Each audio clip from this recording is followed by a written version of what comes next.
Unaona bwana, hali ya hewa toka tumekuja. Unaonaje hali ya hewa hii? Hali ya hewa nzuri. Hali ya hewa nzuri sana. Yaani hata ngozi yako imegrow unaiona? Unaona? Mama mwanzo ulikuja ulikuwa kama ng'ombe. Ndio maana bwana. Kuna dada mmoja tumepishana pale akaniangalia, kana tabasamu. Akaniuliza bwana, wewe ni ukoo wa Nyerere? Wewe. Uongo tutafanana nao. Amesema upande wa pua tu ndio tunafanana pua. Sasa kama wewe ni ukoo wa Nyerere. Yaani Nyerere unajua alizaliwa mwaka gani? Hiyo unashindwa kujua hii. Na wewe bwana, jamani. Yaani kujua Nyerere amezaliwa mwaka gani unashindwa? Si 74 tu hapo. Aya. Wewe kweli chizi kweli. Naona sasa. Yaani kweli wewe. Sasa kwani uongo? Yaani wewe bwana akili. Wewe unaojua, wewe unaojua. Unavyosema mimi sina akili, wewe unaojua. Haya sema mwaka.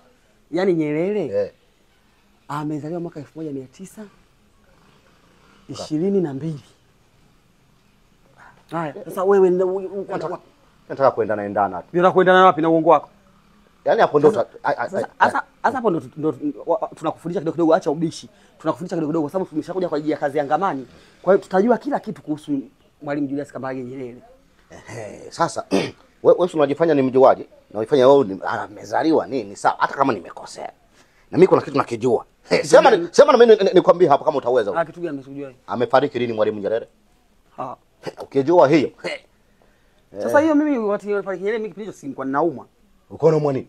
Nilizimiaga nilikuwa na pepo punda. Eti pepo punda. Kuna ugonjwa wa pepo punda kweli? Wewe tunasikiaga zamani wanachoma hapa na watoto wanachomaga hapa, ni watoto sio wewe pepo punda mtu mzima. Eti pepo punda. Kwani pepo punda ni nini? Pepo punda ni kama yani kama unapenda kutumia wali mara kwa mara. Tena bora tawali na nyama.